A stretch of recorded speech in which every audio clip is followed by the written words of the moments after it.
Mulai aja seseorang cuma kalau dia udah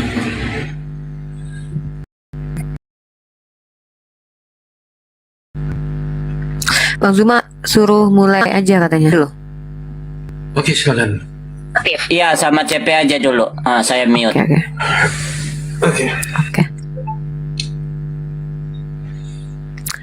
Oke. Kita mulai aja gimana? Gue nggak tahu ini gimana ini pencetnya ini. Apanya? Maksudnya Apa? ini aja dikeluarkan dulu di itu. Kamu lihat sempurnakan itu. Nanti ada apa namanya? Okay. Terus lihat nanti ininya apa kayak efek. Terus kamu klik ada. Nggak ada efek di sini. Punya aku kan lain ini TikToknya TikTok luar. Oke. Maksudnya mau keluarin apa? Mau keluarin apa? Data kan nanti mau ngeliatin data kan bisa. Oh enggak, gua ini sementara on cam ini. Ini sementara on cam. Oh, oke. Kalau gitu kita mulai aja ya. Oh ya. Oke, kita live aja teman-teman. Saya juga coba untuk langsung live di YouTube ya. Bismillahirrahmanirrahim. Ya kalian berdua bisukan aja kreator gua di sini supaya nggak terganggu. Oke. CP boleh. Oke, aku nggak usah Nat. Nanti kalau ada komunikasi kita nggak tahu nanti. Kita intro dulu di YouTube.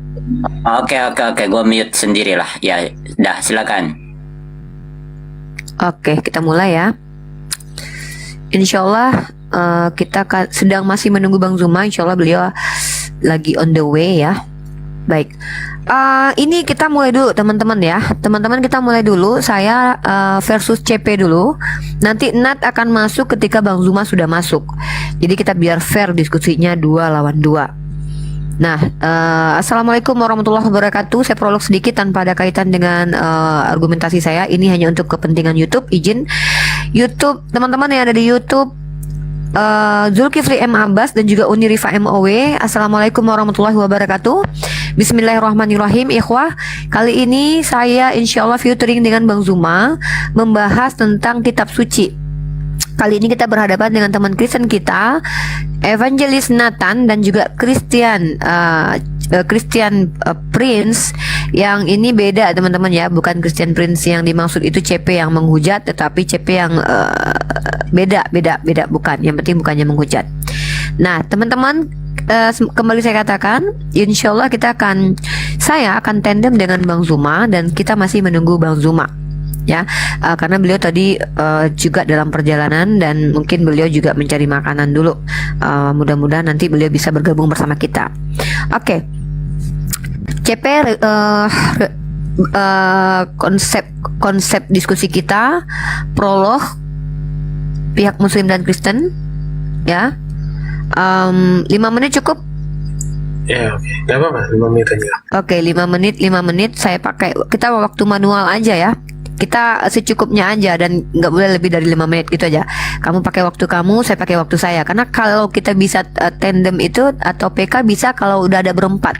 Kalau cuman bertiga nggak bisa PK. Kalau kita bisa PK, kita bisa pakai waktu dari PK itu. Apa namanya, waktu dari perang PK itu, perang koin itu. Oke. Prolog pertama kita 5 menit itu kita menjabarkan tentang kitab suci masing-masing. Nanti prolog kedua Bang Zuma dan Nathan juga seperti itu. Kita nggak bisa match. Kita nggak bisa match karena kita baru bertiga ya. Kita akan bisa match kalau kita itu bisa berempat. Ada 4 orang baru bisa match. Nah nanti prolog 5 menit. Yang kedua adalah kita mereaksi prolog masing-masing. Reaksi prolog masing-masing. Plus boleh mempertanyakan atau mempertanyakan atau bertanya. Nanti baru tanggapan masing-masing. Tanggapan. Nah, ketika ini sudah ada 3 putaran ya, prolog, kemudian kita menanggapi prolog masing-masing, kemudian mempertanyakan, kemudian nanti kita masih menunggu Bang Zuma. Kalau Bang Zuma masuk, maka Bang Zuma juga akan prolog, Nat juga akan prolog. Ya, kita tidak usah prolog lagi. Nah, nanti mereka juga saling menanggapi. Baru nanti kita masuk di sisi saling mengkritisi atau saling mempertanyakan, oke? Oke, silakan. Oke. Baik. Kita mulai dari ini dulu, dari prolog dulu. Mungkin CP boleh lebih dulu. Oke. Untuk prolog 5 menit CP. Ambil waktu secukupnya buat Oke. kamu. Nanti Saya akan kita catat. kasih timer aja, nanti apa namanya, kalau sudah waktunya berhenti bilang berhenti ya. Oke. Saya akan berbicara, teman-teman. Shalom Aleichem. Kita bersama di sini. Saya akan menjelaskan tentang latar belakang penulisan Alkitab dulu ya. Berbicara tentang penulisan transmisi Alkitab ini, kita paham bukan diturunkan pada satu orang saja, namun melainkan dengan profesi, bahkan dengan penulis yang berbeda-beda. Ya kan, seperti dalam profesi Raja Daud, yaitu profesi raja yang dituliskan Daud dan Salomo. Ya, penulisnya profesi Perdana Menteri yaitu Daniel, ya kan, dan masih banyak lagi. Ini saya kalau di sini bisa langsung open game ya, open game aja ya.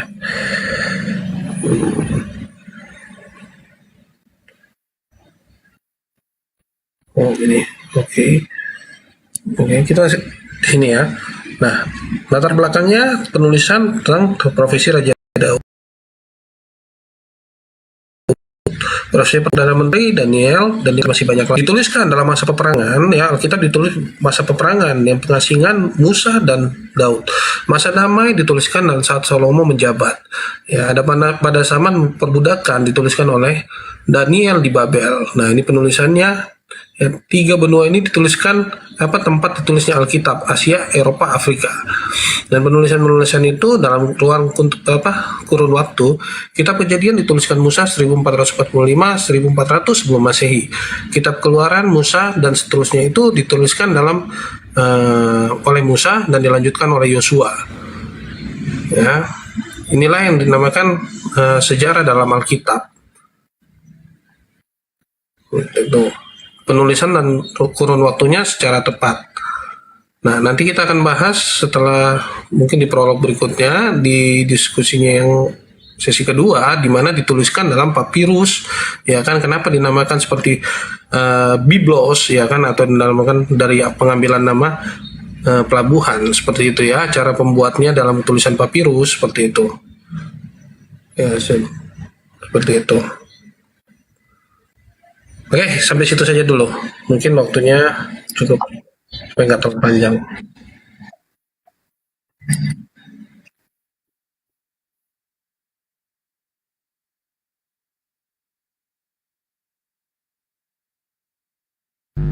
Al-Quran dari kata qara'a yakra'u Qur'anan, merujuk kepada firman Tuhan. Oke, suaraku ada? Tes, suaraku ada? Ada. Suaraku ada, oke. Ada. Jadi Al-Quran adalah kitab suci yang diyakini sebagai perkataan Tuhan atau kalamullah dalam diksi Al-Quran sendiri, yang didiktekan dari malaikat kepada baginda Rasulullah. Tentu kita bisa bicara tentang ilmiahnya Al-Quran itu, transmisinya dari Nabi Muhammad ke kita saat sekarang ini. Nah, satu hal tentang Al-Quran yang perlu dipahami. Saya tunjukkan satu data bagaimana proses transmisi, proses berjalannya Al-Quran ke tangannya umat Islam. Saya tunjukkan data saja. Oke, sebentar. Oke. Mungkin teman-teman ini CP yang berbeda guys. Noise ya, aku dulu cabut dulu.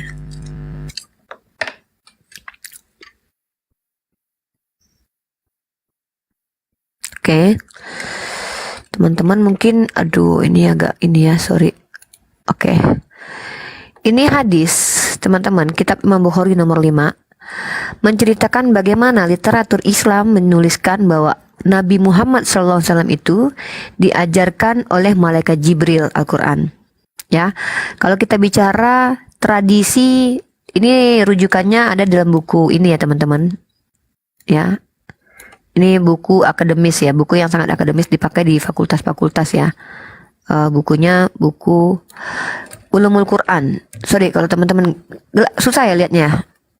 Bentar, aku gimana caranya ya? Judul bukunya adalah gelap ya, nggak kelihatan ya, CP? Iya gelap, jadi kecil, nggak bisa besarin orang di sini ya. Nggak bisa, kita kalau ini susah. Bukunya adalah buku Kajian Ulumul Quran. Ini sumbernya dari Profesor Dr. Hayunahar Ilyas. Teman-teman kalau mau buku itu ada dimanapun kalian bisa beli. Cetakan 1 Juni 2013, cetakan 2 September 2013, dan penerbitnya Itqon Publishing ya. Ini digunakan di ranah akademik di kampus-kampus yang mempelajari ulumul Quran.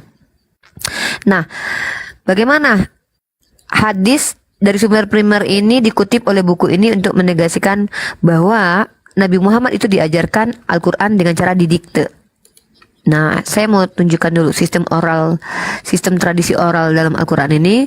Telah menceritakan kepada kami Abdan, dia berkata, telah mengabarkan kepada kami Abdullah, telah mengabarkan. Jadi jelas ya, dalam internal Islam diceritakan bahwa Nabi Muhammad itu telah mengabarkan pada kami. Ubaidullah bin Abdullah dari Ibnu Abbas berkata, Rasulullah Shallallahu Alaihi Wasallam adalah manusia yang paling lembut, terutama pada bulan Ramadan ketika malaikat Jibril alaihissalam menemuinya. Dan Jibril alaihissalam mendatangi setiap malam di bulan Ramadan, di mana Jibril alaihissalam mengajarkan Al-Quran. Ya, jadi artinya Rasulullah itu juga diajarkan Al-Quran oleh malaikat Jibril. Itu poinnya dulu. Nah, kemudian Rasulullah Muhammad SAW itu menghafalkan Al-Quran kemudian. Ya, Rasulullah menghafalkan Al-Quran. Mana dalilnya? Dalam kitab Imam Bukhari nomor 4. Ya, saya besarkan lagi teman-teman. Nah, ini dia ya. Ini dasar dalilnya ada dalam internal Islam. Oke, sorry, saya ini dulu. Nah, dalam kitab hadis Imam Bukhari nomor 4, di sini kita akan membaca, saya bacakan langsung di poinnya ya. Telah menceritakan kepada kami Sa'id bin Jubair dari Ibnu Abbas tentang firman Allah Ta'ala, janganlah kamu gerakkan lidahmu untuk membaca Al-Quran karena hendak cepat-cepat ingin menguasainya. Maka penjelasan ayat Al-Quran ini, berkata Ibnu Abbas, penjelasannya adalah Rasulullah SAW sangat kuat keinginannya untuk menghafalkan apa yang diturunkan Al-Quran dan menggerak-gerakkan kedua bibir beliau. Berkata Ibnu Abbas, aku akan menggerakkan kedua bibirku membacakan kepada kalian sebagaimana Rasulullah Shallallahu Alaihi Wasallam melakukan gerakan kedua bibirku untuk membacakannya kepada kalian sebagaimana aku melihat Ibnu Abbas melakukannya. Maka Nabi Shallallahu Alaihi Wasallam menggerakkan kedua bibirnya. Kemudian turunlah firman Allah Ta'ala, janganlah kamu gerakkan lidahmu untuk membaca Al-Quran karena hendak cepat-cepat menguasainya. Sesungguhnya atas tanggungan kamilah mengumpulkan di dadamu dan membuatmu pandai membacanya. Maksudnya Allah mengumpulkannya di dalam dadamu untuk dihafalkan dan kemudian kamu membacakannya. Poin saya adalah, yang pertama sekali, bahwa Al-Quran itu tradisi oral. Oke, tradisi oral. Itu buat Nathan dan CP. Kemudian secara ilmiah Al-Quran itu tradisi oral, maka saya akan berikan kajian ilmiah dari seorang kita baca kajian lisan formula Al-Quran ya, paperback. Ini teman-teman boleh baca bukunya ya. Bukunya adalah An Oral Formulaic Study of the Quran dari Andrew J. Bannister. Ya, silakan kalian buka bukunya. Nah, di sini saya ambil poin dari bukunya saja, karena kalau kita baca bukunya tentu kita tidak punya waktu. Nah, kalau kita baca di sini ya, Al-Quran banyak menggunakan materi cerita dan tradisi keagamaan yang lebih tua yang mendahului asal-usul Islam, dan telah lama terjadi perdebatan sengit tentang bagaimana materi ini bisa masuk ke dalam Al-Quran. Buku unik ini berargumentasi bahwa perdebatan ini sebagian besar ditandai oleh kegagalan untuk sepenuhnya mengapresiasi Al-Quran sebagai produk yang sebagian besar merupakan produk lisan. Andrew J. Bannister ini adalah seorang yang mengkaji seberapa persen bahwa Al-Quran ini ditransmisinya berdasarkan hafalan. Nah, kita baca di sini. Dengan menggunakan analisis linguistik, ingat metode yang digunakan Andrew J. Bannister adalah analisis linguistik terkomputerisasi yang inovatif. Penelitian ini menunjukkan bahwa Al-Quran menampilkan banyak tanda komposisi lisan yang ditemukan dalam literatur dalam literatur tradisional lainnya. Ketika seseorang kemudian menggabungkan hasil-hasil yang terkomputerisasi ini dengan petunjuk-petunjuk lain mengenai asal-usul Al-Quran, seperti budaya lisan yang terbukti adalah sebelum dan sesudah Al-Quran, serta ingatan masyarakat dalam tradisi Islam bahwa Muhammad adalah seorang lisan atau pelaksana, berbagai bukti ini menyatu dan menunjuk pada kesimpulan bahwa sebagian besar Al-Quran perlu dipahami sebagai sesuatu yang dikonstruksi secara langsung dalam petunjuk lisan. Aduh, aku kasih arahkan lampu ke komputer, ke laptop aku dulu ya. Karena ini kalian gelap sepertinya, kalian nggak lihat nanti ininya. Sorry. Oke, begini ini lampunya nih. Nah, sepertinya begini. Nah, ini jelas ya, nampak ya? Kelihatan nggak? Kelihatan ya? Nah, jadi teman-teman, kajian ini kajian ilmiah. Dan metode yang digunakan adalah Oke, ini bukunya ya. Ini bukunya An Oral Formulaic Study of the Quran, kajian lisan formulaik Al-Quran ya. Siapa yang membuatnya? Oleh Andrew J. Bannister, penulisnya sekaligus ya. Inilah kajian ilmiah terkait tentang pembuktian bahwa Al-Quran itu ditransmisikan dengan cara hafalan. Oke, itu dulu poin saya. Mungkin teman-teman silakan menambahkan. Sorry, maksudnya kita lanjut. Saya kaget, saya yang nambahin nanti. Kaget. No, I mean kita lanjut. Oke, ini dilanjut apanya nih? Gini, Kita saling menanggapi. Kamu boleh menanggapi argumen saya akan menanggapi argumen kamu juga. Oke, saya menanggapi sedikit ya. Tadi kan dari Rifa mengatakan bahwa Al-Quran ini dihafalkan. Nah, kemampuan orang menghafal itu pada saat itu kira-kira bisa nggak menghafal dalam bentuk satu buku itu sendiri? Maksudnya dinyatakan Al-Quran itu sendiri gitu pada saat itu. Nah, sahabat-sahabatnya pada saat itu kan juga menghafal. Nah, komunikasi antara penghafalan ini kira-kira yang membuatnya itu menjadi satu itu apa gitu loh? Seperti itu. Silakan Rifa. Nah, kok jeda? Menunggu ini. Sorry, aku nge-lag barusan. Sorry, aku nge-lag. Oke, ulang lagi.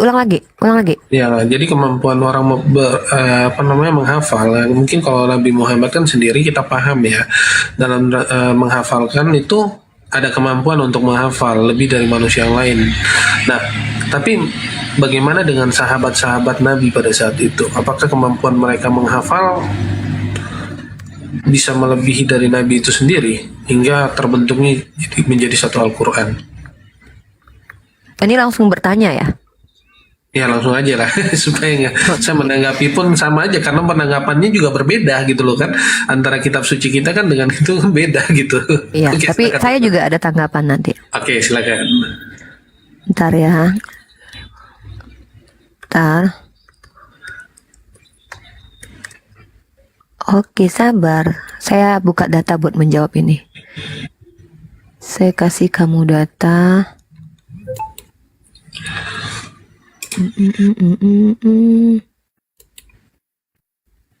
Sabar ya, Ci. Pilih. Ya. Kita santai-santai, enak kalau diskusi gini loh. Kita tuh nggak ada ininya gitu. Oke, lanjut. Baik, pertanyaan CP luar biasa. Pertanyaan yang Masya Allah yang saya inginkan untuk ditanyakan kepada saya. Bagaimana kapasitas para sahabat itu menghafal Al-Quran? Saya akan jelaskan satu hal, CP. Kita bicara tentang bagaimana orang-orang di sekeliling Nabi Muhammad yang jangankan menghafal Al-Quran.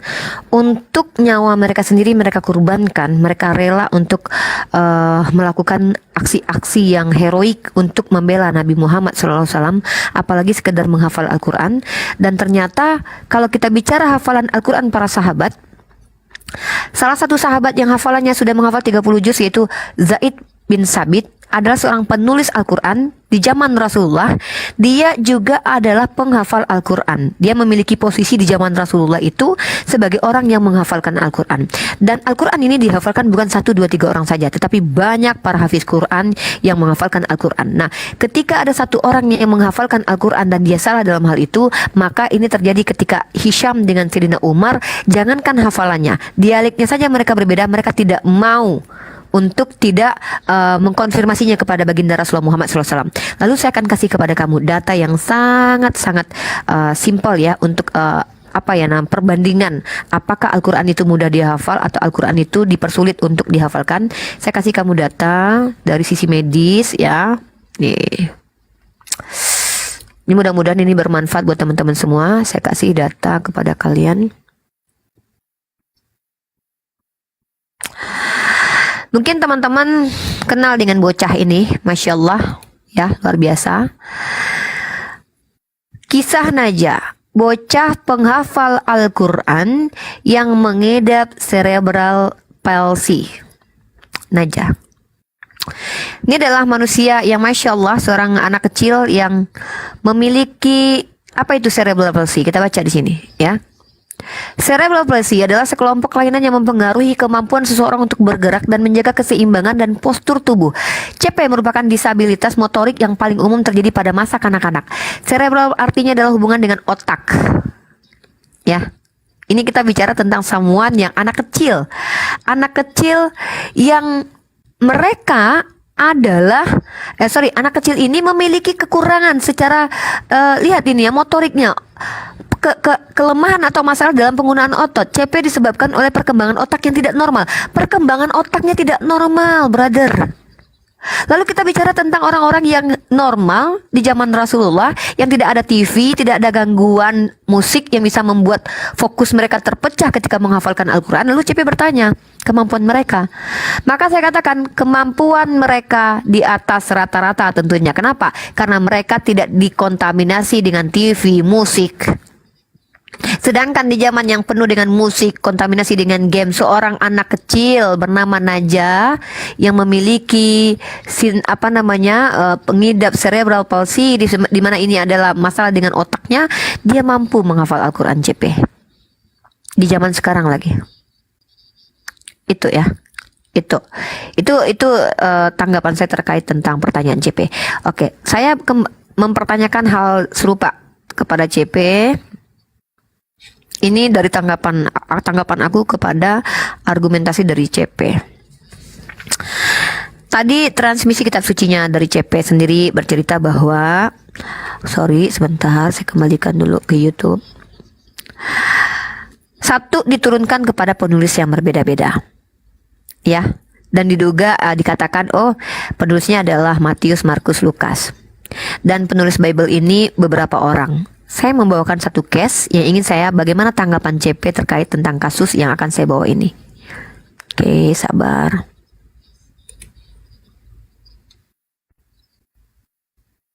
Saya kasih data dari Ibu Rita Wahyu saja ya. Tapi nanti dulu ini yang nanti aja. Saya kasih data yang lain dulu.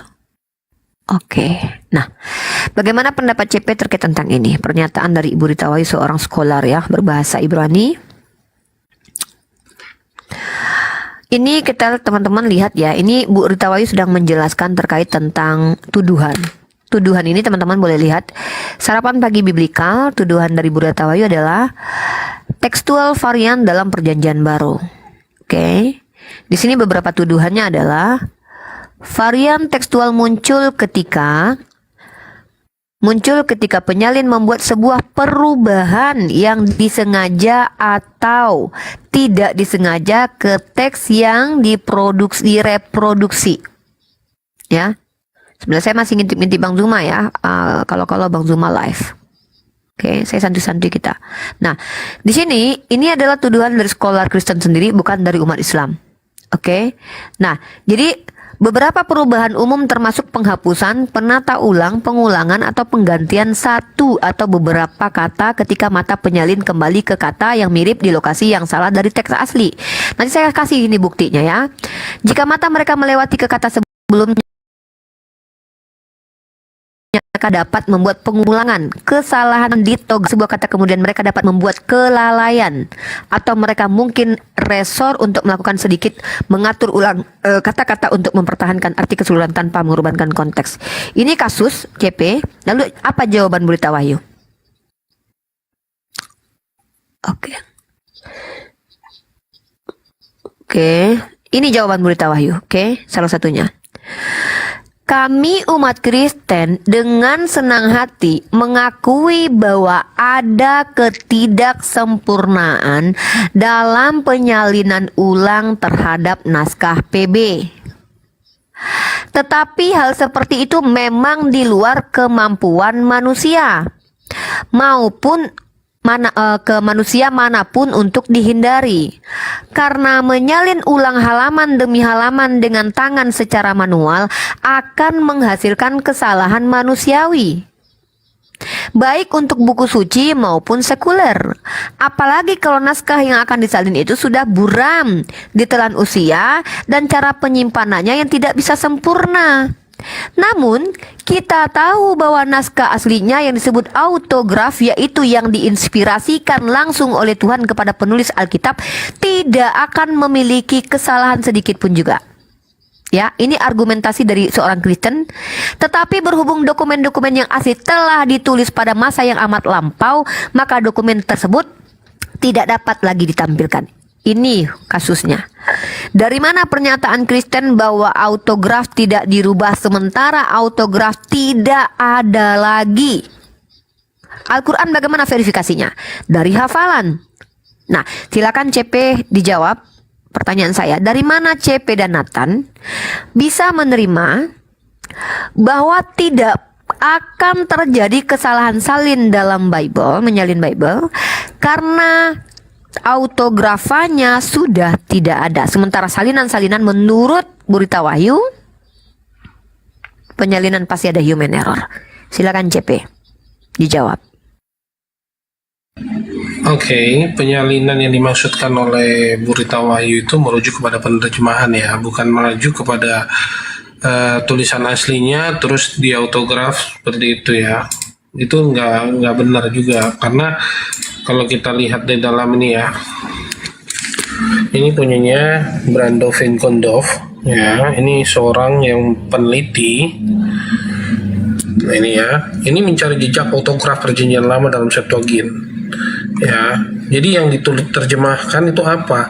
Ya kan, naskah-naskah kunonya apa? Seperti contoh teks Masoret, Pentateuch Samaria, Gulungan Laut Mati, dan Septuagint. Nah, kalau berbicara tadi tentang yang penyalinan, itu penyalinan dalam hal apa? Kalau kita melihat dalam testamennya ini nggak akan masuk seperti itu yang dibilang seperti autografnya itu. Ya kan, itu semua ada. Kalau berbicara tentang mereka menyalinnya pun dalam bahasa yang berbeda, ya kan, bahasa yang berbeda. Bahasa apa? Bahasa yang digunakan oleh yang seperti untuk didistribusikan kepada masyarakat seperti itu. Ya, itu juga yang harus dipahamin. Jadi nggak serta-merta kita bilang oh iya karena itu. Tapi kan ada kelanjutan dari Berita Wahyu di paling bawah kalau nggak salah itu ada penjelasannya juga, ya kan. Nah, autograf ini apa sih yang dimaksud? Nah, ini kan merujuk kepada naskah aslinya, yaitu di mana ada Laut Gulungan Mati pada saat itu. Ini ada di sini Masoret teks, Pentateuch, mereka yang duluan daripada mereka ini yang menyalin, kira-kira dikatakan tidak bisa diterjemahkan atau dalam arti tidak bisa disalin kembali, itu suatu yang perbedaan gitu loh. Ya, Nirva ya. Jadi kita harus paham. Jadi pada saat ini penyalinan apa, dalam bahasa apa, ya kan. Nah kalau kita lihat sejarah pada saat itu perjanjian lama pun secara kritik tekstualnya Masoret teks masih ada sampai sekarang.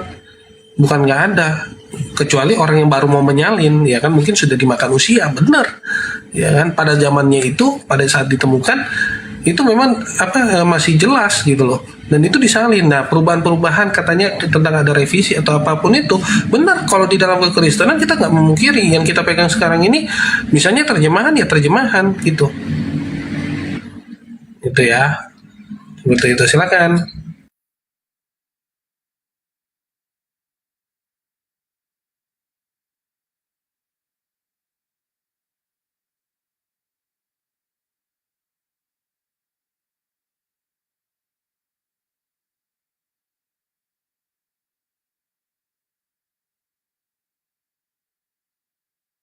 Ada. Yahudi, Kristen, Yahudi, Buddha, apapun agamanya, kita tidak punya autograf. Itu mau tidak mau harus diakui. Kalau memang kita punya autograf, ya silahkan CP tunjukkan di mana autograf itu. Salinan pertama, tulisan pertama, manual skrip yang ditulis oleh Matius itu berada di mana, ada disimpan di mana gitu, di museum mana gitu. Kalau memang ada masih autografnya ya, karena ini sangat-sangat pernyataan yang sangat bombastis kalau dikatakan bahwa autograf itu masih ada. Yang ada adalah salinan-salinan. Nah, yang menjadi permasalahan CP, kalau Al-Quran itu tanpa salinan pun, saya sudah kajian ilmiah bahwa Al-Quran itu transmisinya by oral, by hafalan, diverifikasi dengan catatan. Apakah ada pencatatan dalam ada kisah pencatatan Al-Quran di dalam riwayat Islam? Ada. Saya tunjukin. Ya. Oke.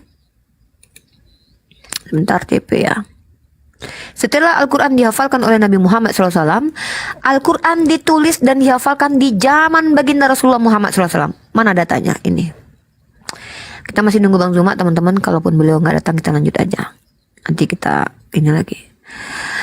Dalam kitab Imam Bukhari, ini sumber dari aplikasi kitab Imam ya, hadis nomor 3526 teman-teman. Telah bercerita, saya bacakan teman-teman. Telah bercerita kepadaku dari Muhammad bin Bashishar, telah bercerita kepada kami Yahya, telah bercerita kepada kami Syu'bah dari Qatadah dari Anas radhiyallahu anhu, pada zaman Nabi sallallahu alaihi wasallam Al-Qur'an dihimpun pula. Maksudnya dihimpun di sini bukan hanya dihafal tapi juga ditulis oleh 4 orang yang semuanya dari kalangan Ansor. Mereka adalah Ubay. Ini orang yang khusus bekerja untuk menulis dan menghafal Al-Quran. Belum lagi disupport oleh para sahabat-sahabat yang memang tidak memiliki tugas untuk menulis dan menghafal Al-Quran. Yang diberi tugas saja sudah ada. Siapa itu? Ada 4 orang. Ubay, Mu'az bin Jabal, Abu Zaid, dan Zaid bin Sabit. Aku bertanya padanya, Anas, siapakah Abu Zaid itu? Dia menjawab, salah seorang dari paman-pamanku. Nah, ternyata riwayat lain mengatakan bahwa penghafal dan penulis Al-Quran bukan hanya mereka berempat, tapi yang memiliki tugas pekerjaannya zaman Rasulullah itu sebagai penulis dan penghafal, nama yang paling masyhur adalah mereka berempat. Walaupun nanti Ibnu Mas'ud termasuk di dalamnya, kemudian Sayyidina Ali bin Abi Thalib dan Sayyidina Utsman pun termasuk ke dalamnya. Oke, itu poin saya. Nah, artinya apa? Al-Quran itu selain transmisinya menggunakan tradisi lisan berdasarkan hafalan, dia juga ditulis.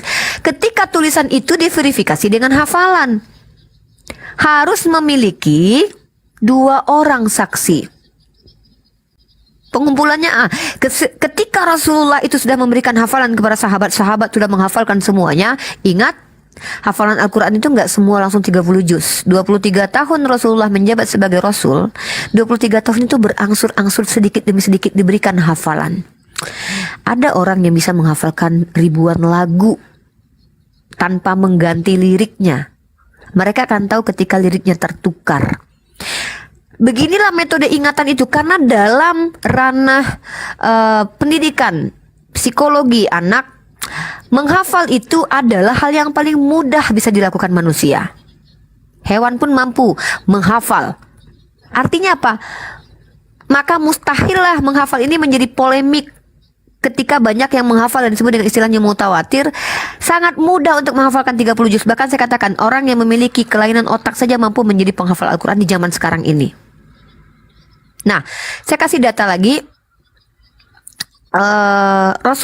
Kemudian Al-Quran dihimpun, dijadikan satu buku di zamannya Abu Bakar Siddiq. Ini kita masuk transmisi, proses perjalanannya dan penjagaannya.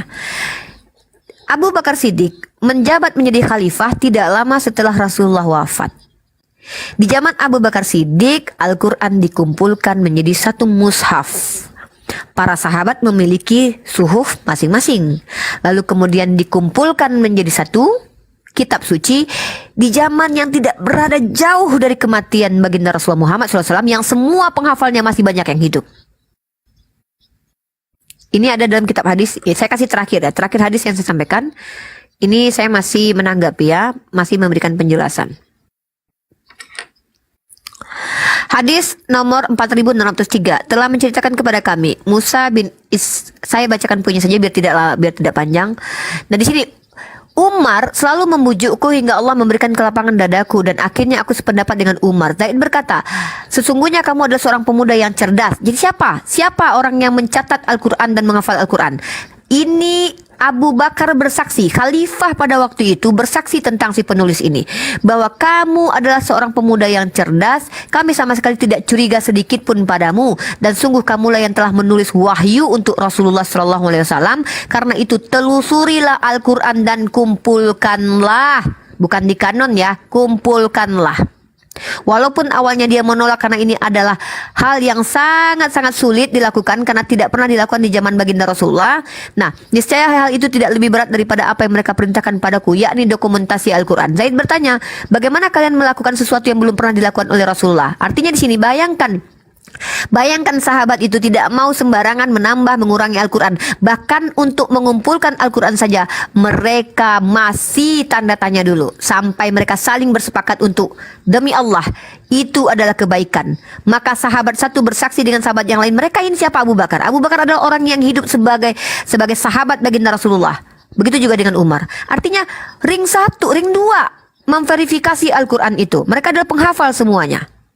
Penulis Al-Quran di zaman Nabi juga penulis Al-Quran di zaman Abu Bakar. Nah, ini transmisinya terjaga, verifikasinya jelas. Oke, kita kembali ke Bible. Saya kasih buat CP untuk izin CP. Sorry, mana ini?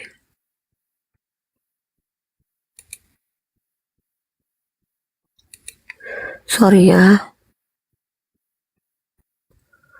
Kalau teman-teman merasa, aku minta maaf ya kalau waktu aku agak lama ya, CP. Nggak apa-apa. Oke, nanti aku kasih data pernyataan sekolah kalian terkait tentang penulis Bible. Oke, ini dia. Bentar. Oke, saya kasih ya keterangan ahli teologi terkait tentang Bible. Kamu boleh cross check karena ini adalah footnote. Memang saya tidak punya literasinya yang sumber primernya, tapi ini footnote. Ini berlaku dalam kaidah akademik ya. D.C. Mulder. Siapa D.C. Mulder? Kalian cross check siapa dia, berkompeten atau tidak sebagai seorang teolog. Di dalam pembimbing, dalam literatur, ini footnote ya, CP dan Nathan. Ini footnote yang dibenarkan dalam kaidah akademik.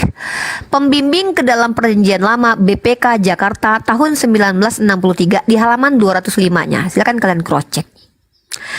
Apa pernyataan D.C. Mulder? Jadi benarlah Daud itu pengarang Mazmur yang 73 jumlahnya? Hal itu belum tentu. Sudah beberapa kali kitab suci menjumpai gejala bahasa orang Israel suka menggolongkan karangan-karangan di bawah nama orang yang termasyur. Oleh karena itu, tentu tidak mustahil pengumpulan-pengumpulan Mazmur itu atau orang-orang yang hidup lebih kemudian memakai nama Daud. Karena raja itu termasyur sebagai pengarang Mazmur-Mazmur. Dengan kata lain, perkataan pemakaian nama Daud, Musa, Salomo itu merupakan tradisi kuno yang patut diperhatikan, tetapi tradisi itu tidak mengikat. Nah, tradisi apa yang dimaksud? Menyandarkan tulisan tanpa kajian akademik kepada orang yang termasyur. Seolah-olah penulisnya adalah Matius, penulisnya adalah Markus, penulisnya adalah siapa lagi ya? Seperti itu, kurang lebih adalah klaim yang tidak akademik, tidak ada literaturnya dalam internal kekristenan sendiri. Contohnya mana? Contohnya ini, kita kasih. Nah, oke, mungkin itu dulu, terkepanjangan mungkin. CP mungkin mau mengkritisi Al-Quran lebih dalam lagi, silakan. Karena pertanyaan saya nanti adalah, penulis kitab kalian dari mana kalian bisa verifikasi bahwa dia adalah orang yang kalian maksud? Matius, Markus, Lukas, Yohanes. Mungkin silakan. Oke. Saya menanggapi dulu sedikit tentang Nerifa yang mengatakan tentang klaimnya bahwa tentang penghafalan ya. Itu dulu ya. Penghafalan. Nah, saya sempat membaca, mohon maaf, di Musnad Ahmad 14823 menyatakan seperti ini ya. Mohon maaf.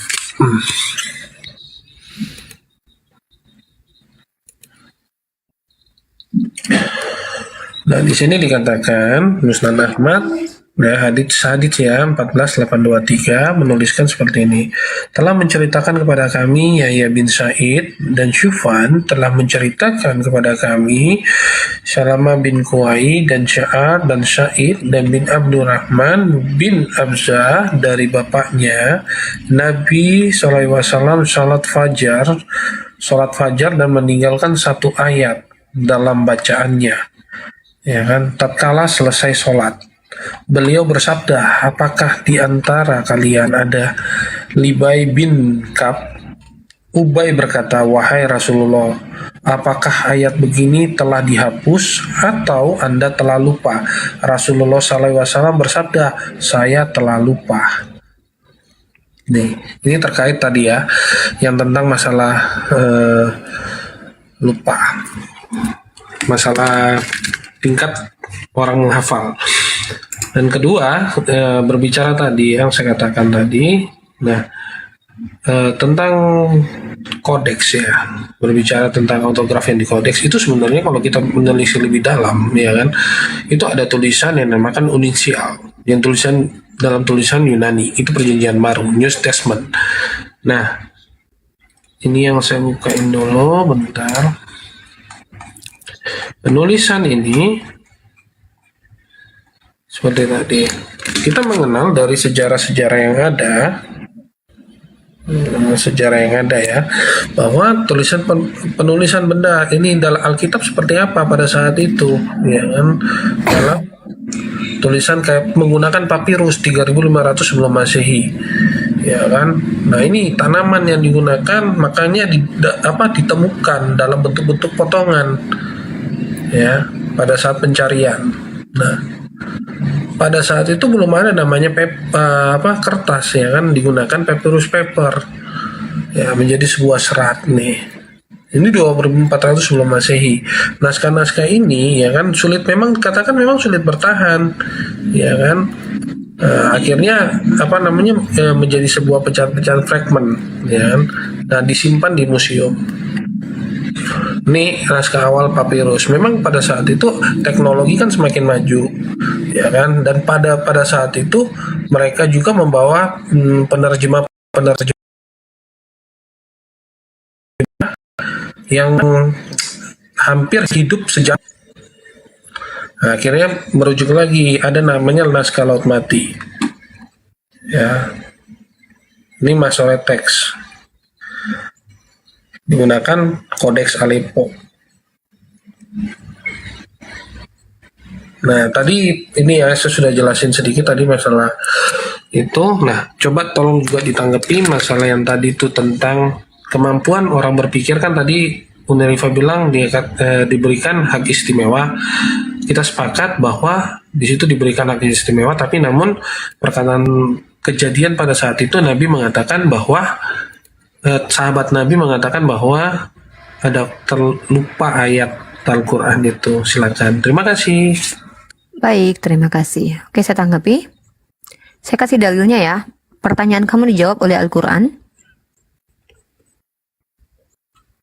Sabar, teman-teman.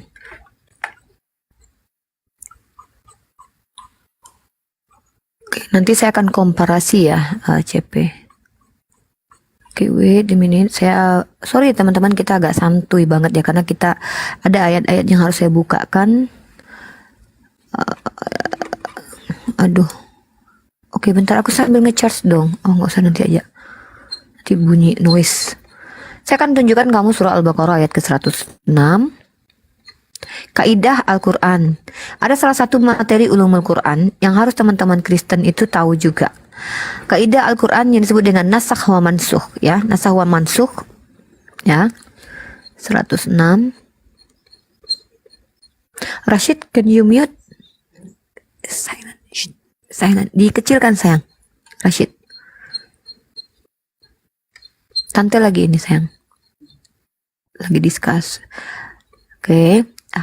Saya bacakan CP, saya tunjukin dulu datanya.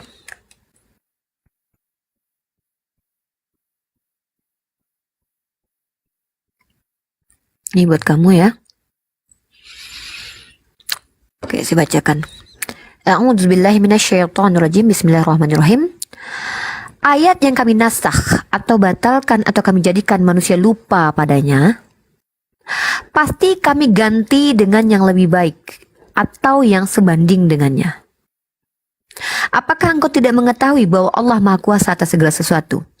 Al-Quran klaim ini bukan berarti Nabi Muhammad yang merubahnya atau sahabat kemudian merubahnya. Tetapi sudah ada peraturan di dalam firman Allah bahwa nasakh mansuh itu Allah sendiri yang membatalkan. Membatalkan di sini bukan berarti Tuhan seperti Efesus pasal 2 ayat 15, Tuhan berfirman kemudian manusia yang membatalkan, bukan. Tetapi lebih ke ketika saya kasih contoh. Di zaman berperang, misalkannya dibolehkan untuk melakukan sesuatu yang tidak dibolehkan dilakukan lagi ketika di zaman non perang. Atau saya kasih analoginya begini. Hari Senin misalkannya ada dalil yang memerintahkan untuk memasak. Saya pakai analogi dari Ustaz Wafi. Ustaz Wafi ajarkan begini. Manasakh mansuk ini analoginya seperti ini. Di hari Senin saya mau membuat nasi goreng. Saya butuh bawang putih. Maka ketika hari Selasa saya sedang membuat gulai ayam, saya tidak butuh bawang putih lagi. Maka saya butuh bawang merah. Bawang putih diganti dengan bawang merah bukan berarti Tuhan itu plan-plan. Tapi Tuhan memberikan hukum-hukum yang relevan dengan pada masa waktu itu. Seperti contoh Nabi yang Isa alaihissalam menghalalkan sebagian apa yang diharamkan kepada Bani Israel karena Bani Israel dihukum untuk mengharamkan sesuatu yang konteksnya sebagai hukuman. Lalu setelah hukuman berakhir maka kemudian dihalalkan. Ini nasakh wa mansukh. Beda dengan Efesus pasal 2:15, Tuhan berfirman, manusia yang membatalkan. Tapi di sini Tuhan yang memiliki hak untuk menjadikan bahwa pada hari ini kalian boleh berperang. Oke, tapi kemudian setelah tidak ada lagi peperangan, kalian tidak diserang oleh orang Kristen atau orang Yahudi, maka kalian tidak lagi boleh berperang. Maka kalian harus diperintahkan untuk menjadi rahmatan lil alamin. Kurang lebih seperti itu, nasakh wa mansukh. Artinya otoritasnya ada. Dalilnya ada, CP. Nah, bagaimana dengan tanggapan Anda, CP? Ketika kalian tidak memiliki autograf, kalian memiliki hanya manual script yang ditemukan potongan-potongan yang sudah rusak. Lalu kemudian bagaimana menjadi sebuah buku? Dari mana sumbernya? Sementara kalian tidak mengenal tradisi hafalan.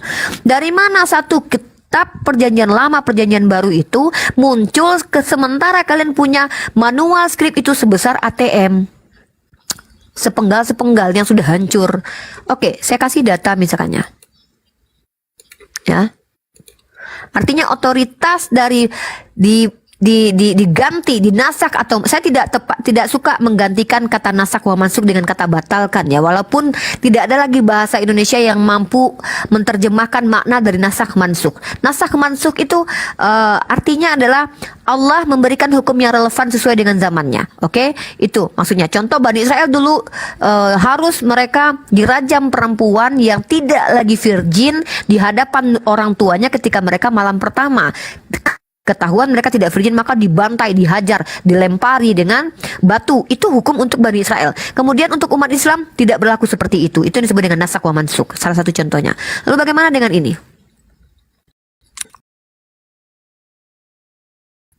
Ya.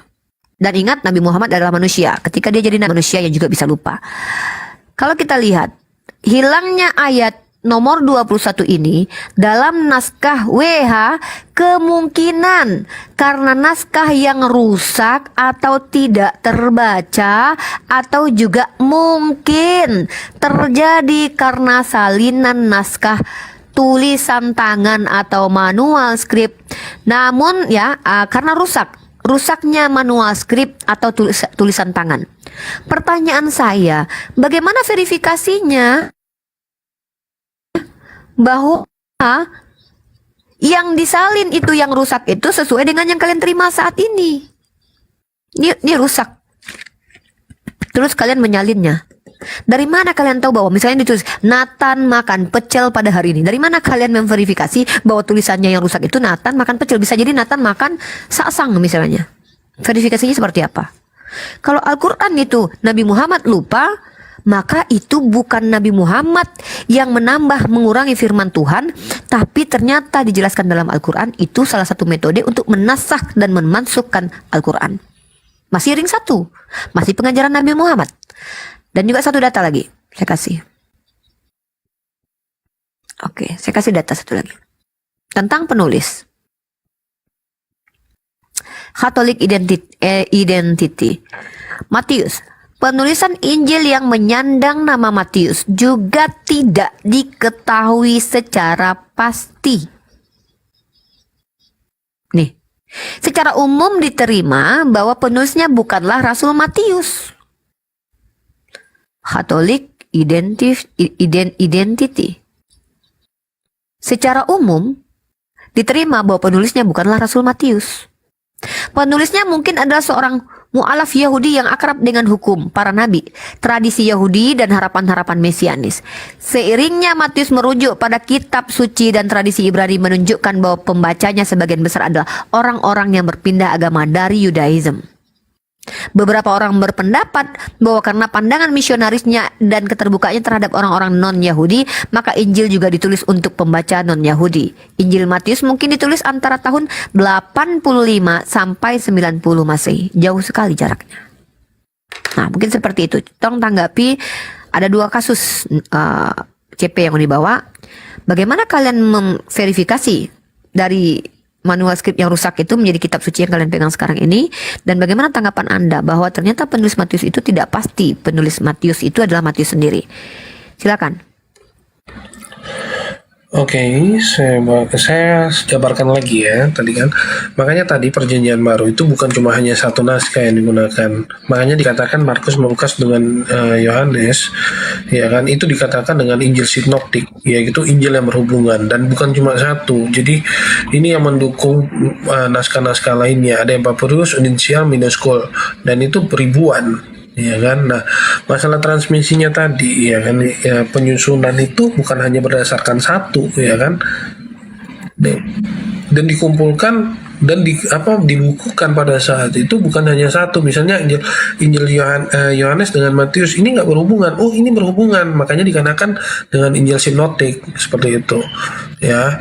Nah ini tulisan-tulisan mereka nih, satu menemukan salah satu salinan lengkap tertua seluruh Alkitab Codex Sinaiticus nih, contoh ya, lebih dari 1 abad setelah itu memperkenalkan naskah yang lain, tapi dengan dengan dialek Ibrani Alef yang lain ya, makanya dikatakan dengan sinoptik itu. Nah kayak contoh, tunggu bentar ya. Nah ini Injil Matius nih, ya. Nah ini kan tulisannya hampir sama, ya kan, antara Matius dengan naskah kuno yang lainnya. Bentar ya. Nah ini dia menggunakan dengan naskah papirus yang sama, tapi dengan dengan tulisan yang sama, tapi dengan papirus yang berbeda, seperti itu. Penemuannya juga beda, makanya dikatakan dengan Injil sinoptik. Dan kedua, ya kan, yang keduanya apa ya tadi ya, saya lupa karena tadi gue balas chatnya. Oke. Tadi saya menanggapi juga tentang yang tadi dikatakan nasak, ya kan, mohon maaf, tadi saya juga belajar juga tentang ulumul Al-Quran yang dinasak ya. Nah, tapi di sana kalau kita bilang yang dinasak, apakah mungkin bacaan dalam sholat atau sholat ya, maaf ya, dikatakan di hadis Musnad Ahmad 14823 itu merujuk kepada sholat. Apakah bacaan sholat itu pernah dinasak? Ini yang baru saya saya baru tahu gitu loh. Gitu, silakan. Oke. Nanti tapi Unirifas, gue mau tanya, Bang Zuma gimana? Natana itu kenapa jadi patung di situ? Iya, di Zuma mana ini? Dia tanya terus sama gua. Dia tanya terus, dia bilang katanya jadi patung Nathan di situ. Jadi pajangan dia. Mana di Zuma? Gini ya teman-teman, jelasin dikit ya teman-teman ya. Saya nggak bisa tutup langsung keluar gambar saya, nggak bisa. Jadi posisinya gimana ya, gue jelasin ya. Kenapa kameranya ini ya? Ini teman-teman yang sabar ya Nathan. Nanti kalau seandainya Nathan pun boleh menambahkan nanti, nggak apa-apa. Ya, saya juga nggak bisa lama karena saya habis ini kan ya di sini kan. Boleh nanti di rolling sama Nathan juga nggak apa-apa. Cipe juga nggak bisa lama kan. Kan sedikit lagi saya mau turun, ya kan, nggak bisa lama. Oke, nanti dilanjut dengan Nathan boleh. Iya, saya mau kerja juga kan di sini kan menunjukkan siang. Oke, terima kasih. Ya, kalau kita bicara tentang bacaan Al-Quran, bacaan sholat itu bukan hanya Al-Quran. ada bacaan yang wajib, bacaan yang sudah ditentukan menjadi bacaan wajib umat Islam. Di antaranya membaca surah Al-Fatihah atau membaca surat pendek, dan itu terserah membaca yang mana. Lalu ada doa yang dibaca, yang boleh dibaca, boleh tidak dibaca. Salah satunya adalah doa kunut.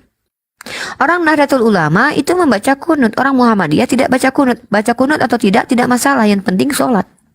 Itu ketika pada waktu subuh. Artinya apa? CP juga harus paham.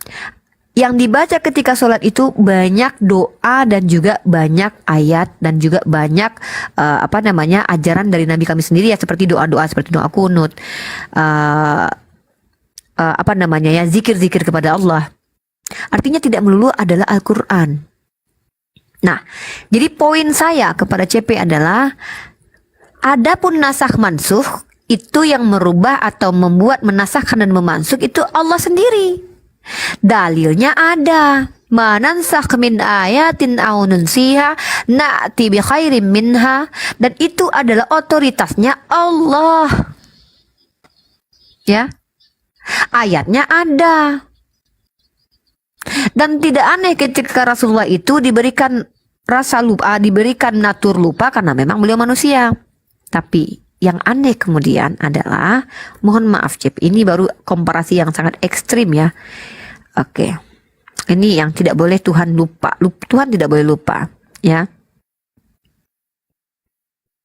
Oke, saya kasih komparasinya. Tuh.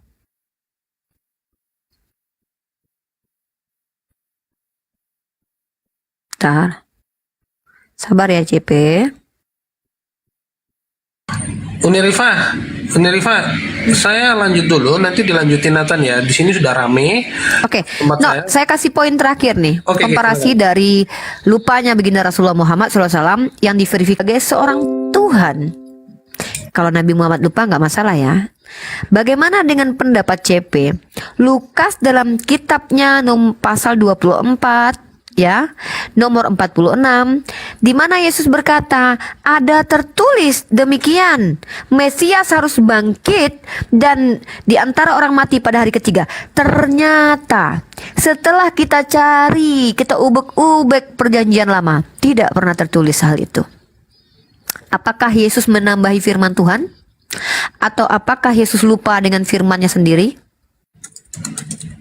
Ini menjadi pertanyaan. Karena dia adalah seorang Tuhan. Apakah dia lupa bahwa dia tidak pernah berfirman tentang hal itu dalam kitab suci yang lain? Nah, kalau Nabi Muhammad, dia manusia biasa. Metode dilupakan itu salah satu metode menasakh dan mansuh. Dan itu otoritasnya Allah Subhanahu wa Ta'ala. Silakan CP. Oke, ya tadi nanti gak apa-apa, saya sudah ngomong sama Nathan, nanti dilanjutin sama Nathan. Ya kan, saya nggak enak juga saya monopoli semuanya. Tadi kan Bang Suma bilang sama Nathan, mungkin keadaan juga nggak waktu Ya, juga. bisa jadi beliau lagi ada. Ya, jadi seperti itu. Oke ya, saya pamit, nanti saya serahkan sama Nathan dulu ya, teman-teman ya. Oke, saya dengan Nathan lanjut. Jadi kalau misalnya ada kata-kata apa yang menyakiti, mohon maaf ya teman-teman Oke, ya. thank you so much. Ya, kita solidaritas ya. Oke, thank you ya. Everything ya, oke. Siap CP. Latif. Oke, terima kasih. Oke, tapi begini Rifa ya, saya lanjutin tapi sekitar lama lagi aja ya, soalnya di sini saya juga udah jam 10 lewat ya, jadi saya lanjutin sampai jam sekitar jam 11 di tempat saya ya. Oke, jadi begini, mengenai pertanyaan kamu dalam Lukas 24 ayatnya yang ke-46 mengenai ada tertulis bahwa Mesias akan bangkit dari antara orang mati, itu tercatat dalam Ayub 19 ayat 25 ketika di sana dikatakan, lihatlah penebusku bangkit dari debu. Ya, di dalam Sakaria 12 ayatnya Ayub berapa? Sebentar, Ayub 25. Ayub 19 19 nomor 25. Saya buka ya. Ya, silakan.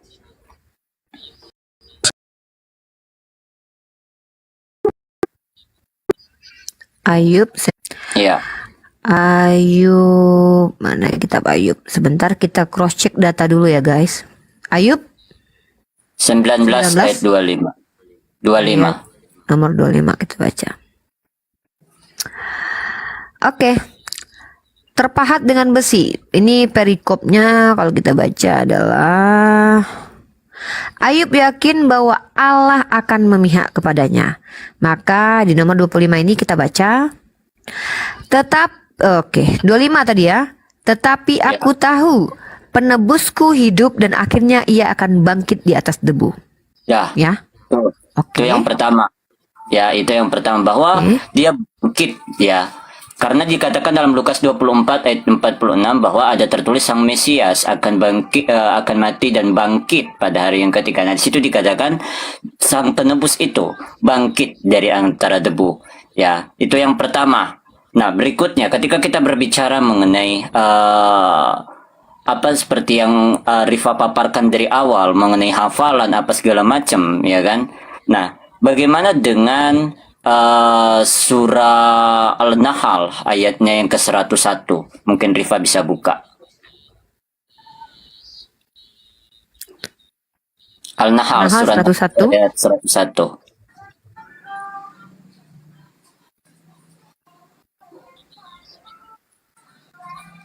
Surah An-Nahl ayat 101.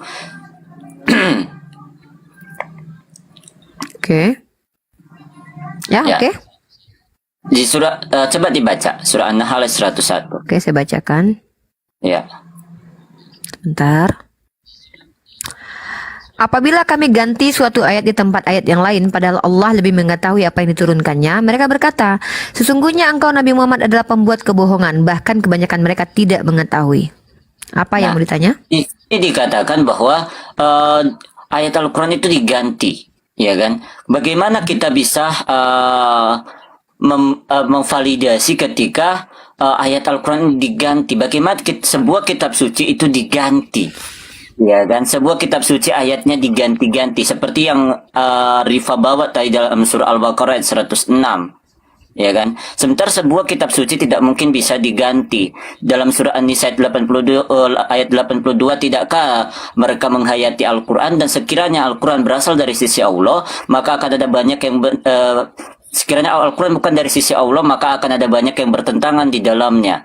Nah, ketika Al-Quran ini bisa diganti-ganti, bisa revisi ya, saya pakai kata revisi ya, karena dibatalkan atau dinasak atau dimasuk ya. Nah, bagaimana sebuah kitab suci bisa seperti itu? Ya, sementara di ayat lain Al-Quran itu tidak boleh bertentangan. Nah, itu yang pertama ya. Nah, berikutnya mengenai hafalan tadi, seperti yang CP tanyakan mengenai bacaan sholat, bagaimana mungkin bisa dilupakan sementara itu selalu diucapkan. Sementara dalam hadis Musnad Ahmad nomor 14823 tadi, di sana Muhammad lupa akan ayat Al-Quran yang untuk bacaan sholat. Kenapa seperti itu? Silakan. Oke. Saya menjelaskan tentang An-Nahl ya, ayat 101. Perlu kalian ketahui sebagai teman Kristen ya, distorsi itu terjadi ketika adanya orang yang mendapatkan informasi melakukan penambahan dan pengurangan atau pelintiran. Kita bicara tentang Al-Quran ini, siapa penyampainya? Nabi Muhammad. Kalau di sini dikatakan apabila kami ganti suatu ayat di tempat ayat lain, ini masih otoritasnya Allah. Allah yang menggantinya, nasakh wa mansukh. Bukan berarti revisi, karena kalau revisi itu maknanya adalah Tuhan seolah-olah salah memberi hukum. Itu baru revisi. Nasakh wa mansukh bukan revisi. Saya sudah katakan tadi, ketika di zamannya berperang boleh membunuh manusia, maka itu ayat yang benar untuk konteks zaman perang. Bukan berarti ayat membunuh orang di zaman perang ayat yang salah. Tetapi kemudian dilarang kalian membunuh manusia misalkannya, karena konteksnya sedang tidak ada perang. Kalian harus jadi rahmatan lil alamin, karena kondisinya memang tidak ada perang. Apakah direvisi? Tidak, tapi dinasakh wa mansukh. Hari Senin terjadi perang, Dikasihlah dalil, kalian wajib memerangi. Ternyata sudah tidak ada perang lagi. Apakah kalian wajib memerangi ini akan berjalan setiap hari kami akan wajib memerangi? Tidak. Tapi kami akan menjadi rahmatan lil alamin ketika kondisinya sudah tidak lagi ada perang. Maka nasakh mansukh adalah ibarat kata, saya sudah katakan, ini Ustadz Wafi yang kasih analogi. Saya kutip analogi dari guru saya Ustadz Wafi. Hari Senin saya mau masak ayam goreng, saya butuh bawang putih. Maka dalil, gunakanlah bawang putih berlaku pada waktu itu. Hari Selasa, informasi bawang putih harus dipakai untuk hari Senin. Tidak salah. Tapi hari Selasa, Uniriva mau masak mie goreng, butuhnya bawang merah. Bawang putih tidak berlaku lagi pada waktu itu. Apakah pemberian bawang putih terhadap ayam goreng tadi salah? Tidak. Tapi kondisinya sudah tidak menggunakan bawang putih lagi. Maka ini tidak bisa dikatakan direvisi, tapi mengganti secara relevansinya untuk ruang lingkup. Saya bicara relevan ya. Hukum yang relevan untuk digunakan pada masa yang tepat, ini disebut dengan nasakh wa mansukh. Contoh saya katakan lagi. Ketika di zaman Torah, perempuan yang tidak perawan itu harus dirajam sampai mati di depan pintu rumahnya. Tidak berlaku lagi ketika Al-Quran turun. Maka bukan berarti Tuhan membatalkan hukumnya. Tidak. Hukum itu tidak dibatalkan untuk Bani Israel. Bani Israel wajib menjalankan itu. Tapi ketika Bani Israel telah menyelewengkan ajaran Torah, maka Al-Quran datang meluruskan dan relevan untuk zaman Nabi Muhammad hadir sampai sekarang. Hukum yang tepat apa? Ketika perzinahan dirajam harus ada 2 saksi. Karena kita akan menghadapi zaman yang dimana kebenaran bisa berubah menjadi kebohongan, kebohongan bisa berubah menjadi kebenaran. Tuhan tahu itu, maka Tuhan berikan satu hukum. Kalau nanti kalian berzina dan harus dirajam sampai mati, maka harus ada yang melihat farjaha itu dimasuki oleh alat kelamin dari laki-laki itu, langsung saksinya harus ada, maka boleh dirajam itu pezina sampai mati kalau dia adalah orang yang bersuami dan beristri. Begitu ketatnya Allah turunkan. Karena apa? Zaman sekarang orang bisa edit-edit video, fitnah-fitnah. Dibuatlah video Nathan sedang VCS sama Uniriva. Siapa yang melihat ternyata Nathan pernah tidur berdua dengan Uniriva? Tidak ada saksinya.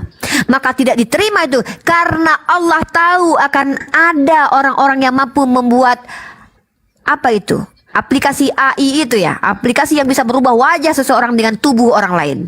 Allah tahu, maka hukum Tuhan berikan itu sepengetahuan Tuhan. Karena Tuhan tahu apa yang akan terjadi ke depan, ke zamannya. Yang aneh adalah ketika Tuhan mengilhamkan manusia dengan Roh Kudusnya firman Tuhan, tapi Tuhan tidak tahu bahwa akan banyak human error di sini. Akan terjadi kehilangan ayat. Ya, di mana itu? Bahkan akan ada orang yang menghilangkan kitab suci. Saya kasih datanya. Ini yang tidak masuk akal bagi saya. Jadi Tuhan ketika Tuhannya pemilik Al-Quran, Taurat dan Injil mengetahui apa yang akan dihadapi oleh manusia ke depan. Saya kasih kamu data terkait tentang, jangankan 1 ayat, banyak kitab, 1 kitab hilang. Itu ada kitab Nabi Edo. Di mana kitab Nabi Edo? Teman-teman tolong yang muslim hentikan menghujat fisik di sini.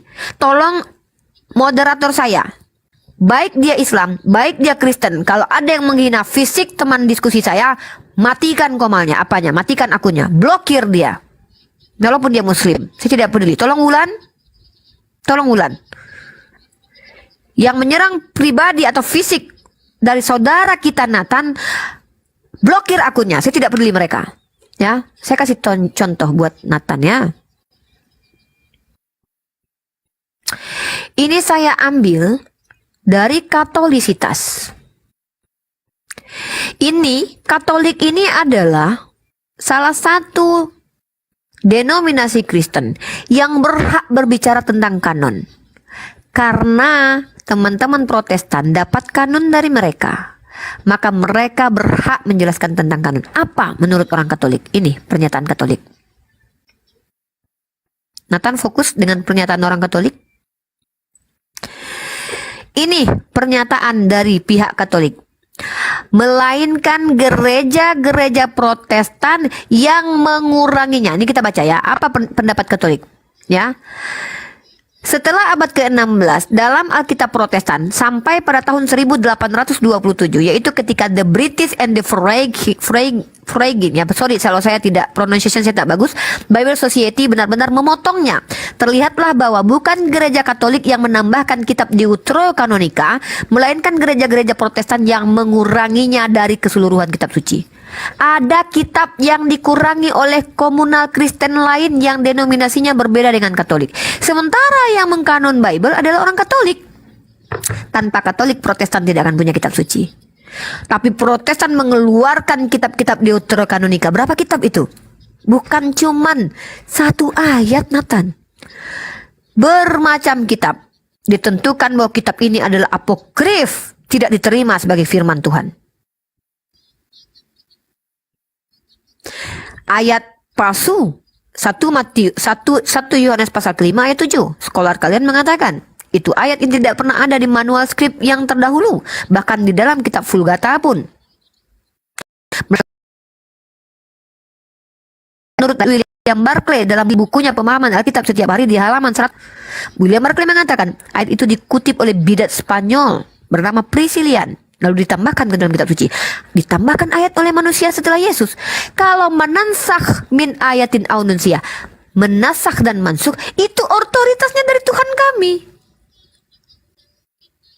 Nah, bacaan sholat Nabi Muhammad. Saya sudah katakan, bacaan sholat mana yang dilupakan Nabi Muhammad? Kalau ayat yang dilupakan Nabi Muhammad, ayat itu tidak diwajibkan membacanya bahwa harus kalau sholat subuh wajib baca Al-Baqarah. Enggak ada, Nathan. Pilihan.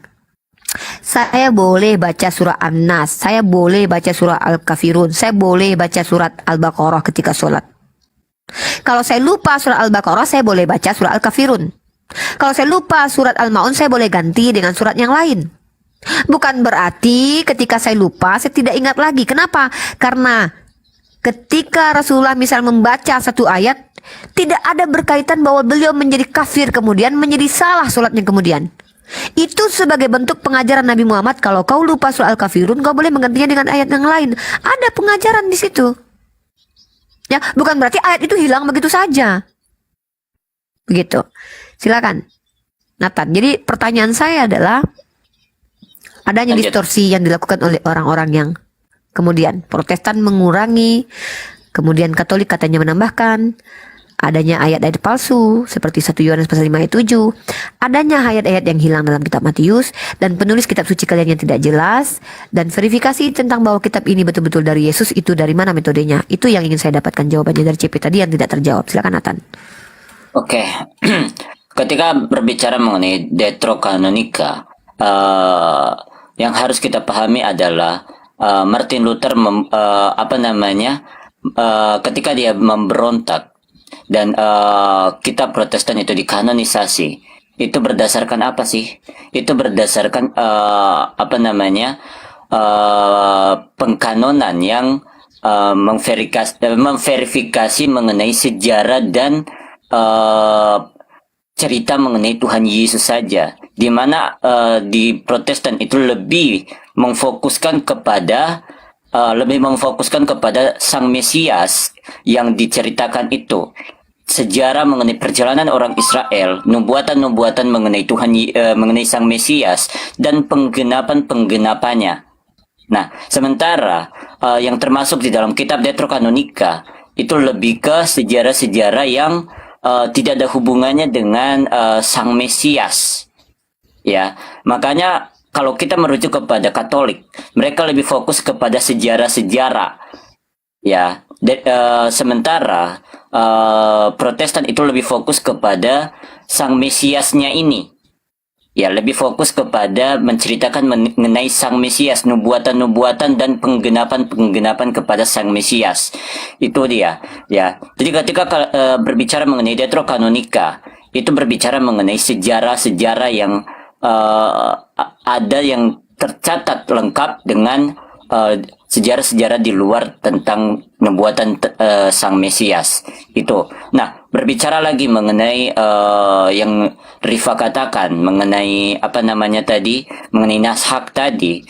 Sementara kan dalam Al-Quran dikatakan bahwa surah An-Nisa ayat 82, tidakkah mereka menghayati Al-Quran? Dan sekiranya Al-Quran bukanlah dari sisi Allah, maka akan ada banyak yang bertentangan di dalamnya. Ya, Al-Quran sudah mengklaim bahwa akan ada banyak pertentangan di dalamnya sekiranya Al-Quran ini bukan dari sisi Allah. Ya, ini Al-Quran nih yang mengklaim. Tetapi ternyata ada banyak sekali pertentangan-pertentangan di dalam Al-Quran, bahkan ada yang sampai dinashak. Apa alasan ketika dinashak itu? Contohnya, ayat mana sih yang dinashak? Ya kan? Ketika kita berbicara mengenai nasak, berarti sesuatu yang sudah ditarik.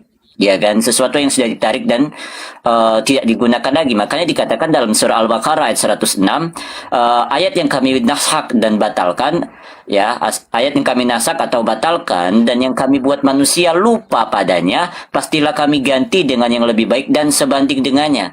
Nah, contohnya di dalam Sunan Ibnu Majah nomor 1934, di mana yang dinasak itu adalah ayat persusuan orang dewasa dan juga ayat rajam. Nah, itu adalah contoh untuk nasak Al-Quran. Nah, ketika Rifa mengatakan berbicara mengenai hukum-hukum, saya kira itu bukan berbicara mengenai nasak, karena hukum-hukum masih tercatat lengkap di dalam Al-Quran. Nah, jadi ketika kita berbicara mengenai nasak, itu pasti berbicara mengenai ayat yang ditarik. Contoh ayat persusuan orang dewasa dan juga ayat rajam itu yang ditarik dari Al-Quran. Ya, itu. Jadi contoh nasak yang seperti apa yang Rifa katakan sebagai hukum-hukum yang diganti. Apalagi ketika Rifa berbicara mengenai perang. Nah, itu seharusnya sekiranya itu bukan berbicara mengenai nasak. Karena hukum tidak tentang peperangan di dalam Al-Quran itu masih ada, tidak ditarik. Ya, contohnya dalam surah An-Nisa ayat tetapi dalam surah An-Nisa ayat 66, di sana justru malah diperintahkan. Di mana di surah An-Nisa ayat 66 dikatakan bahwa dan sekalipun telah kami perintahkan kepada mereka, bundirlah dirimu dan keluarlah kamu dari kampung halamanmu. Sekiranya mereka tidak melakukan itu, kecuali sebagian kecil dari antara mereka. Dan barang siapa yang melakukan itu kiranya lebih baik dan menguatkan iman di antara mereka. Nah, jadi seperti itu. Itu bukanlah berbicara mengenai nasak, itu berbicara mengenai perbaikan hukum, bukan berbicara mengenai nasak. Karena kalau nasak itu berbicara mengenai penarikan ayat. Seperti itu. Silakan Rifa. Oke, saya jawab dulu ya. Saya udah catat di sini yang mau ditanya Nathan, tapi saya jawab dulu. Tadi Nathan saya miss ya, saya lupa mempertanyakan tentang Lukas pasal 24 di mana Yesus berkata, ya, ada tertulis bahwa Mesias harus mati dan bangkit di hari ketiga. Ternyata Nathan membawakan kepada saya ayat dalam kitab Ayub. Tetapi aku tahu penebusku hidup dan akhirnya ia akan bangkit di atas debu. Di sini Nathan mengakui bahwa ada perubahan diksi yang dilakukan oleh Yesus. Yesus merubah kitab suci yang telah ditulis dalam kitab Ayub lalu menyampaikannya dengan cara salah. Saya nggak tahu nih, Ayub yang salah tulis atau Yesus yang salah menyampaikan, karena diksinya bukan seperti itu. Bagaimana bunyinya dalam kitab dalam pernyataan Yesus? Saya akan bacakan. Ya, begini kata Yesus. Ada tertulis demikian, Mesias, nih tulisannya begini. Mesias harus menderita dan bangkit dari antara orang mati. Ternyata tertulisnya bukan seperti itu. Tapi menurut Nathan tertulisnya begini. Tetapi aku tahu penebusku hidup dan akhirnya ia akan bangkit di atas debu. Nggak ada korelasinya dengan kematian di sini. Rashid, help me please. Help me auntie. Ini sayang. Sayang. Ya. Jadi artinya di sini Nathan mau mengatakan kitab Ayub yang salah tulis firman Tuhan atau Yesus sebagai Tuhan lupa dengan apa yang tertulis dalam kitab Ayub sehingga diganti diksinya. Ya. Nah, kemudian Belum ada satu scholar pun yang menyatakan itu ayat korelasi, Nathan. Kalau kamu lihat di aplikasi, kamu tidak akan temukan itu sebagai ayat korelasi. Ini saya baru tahu nih, Nathan yang mengkorelasikan ayat ini. Berarti ada scholar Kristen dari Nathan yang mampu mengkorelasikan antara kitab Ayub ini. Ya, tidak ada satupun scholar yang menyatakan bahwa ini adalah ayat korelasi. Luar biasa Nathan ya. Kemudian tentang naskah mansukh. Inilah kalian umat Kristen tidak paham apa definisi kontradiksi dengan naskah mansukh. Kontradiksi itu antara ayat 1 bertentangan dengan ayat yang lain. Contoh, di dalam kitab Samuel dikatakan bangkit pula murka Tuhan dan menghasut Daud. Tapi dalam kitab Tawarik bangkit pula amarah iblis menghasut Daud. Itu kontradiksi namanya. Ya, ayatnya mana? Saya kasih. Jadi saya harus ajarkan kepada Nathan apa sih definisi kontradiksi. Ya, karena Nathan sepertinya tidak paham apa itu kontradiksi. Ya, oke. 2 Samuel pasal 24 ayat 1. Ini baru terkorelasi, ada tandanya. Ya kan, kalau kita lihat di aplikasi akan kita temukan ayat korelasi dengan tanda bintang. Ya, 2 Samuel ini baru ayat, saya ajarkan Nathan apa itu sebut dengan kontradiksi. 2 Samuel 24 ayat 1 ya. Kita tunjukkan teman-teman ya, teman-temanku yang kucintai, begini yang disebut dengan kontradiksi itu. Mungkin kalau teman-teman, insyaallah ada Bang Zuma. Nanti saya lanjutkan ke Bang Zuma ya. Ini Assalamualaikum Bang. Semua udah ada ya. Tapi masalahnya ini kan tempat saya udah mau jam 11 ini, Tripat. Gak apa-apa, nanti saya terakhir baru habis itu soalnya sebenarnya kan dari tadi, tapi ya, apa-apa lah, kita aja dulu. Iya. It's okay Nathan. Next time kita reschedule lagi. Tapi nggak apa-apa, saya kasih sedikit ya. Ini yang disebut kontradiksi Nathan. Ya. Lanjut. Ya, nggak apa-apa Bang Zuma, nanti kajian aja kami di sini sebentar ya untuk membahas tentang bagaimana Al-Qur'an dalam perspektif Islam. Nanti Bang Zuma kasih kajian.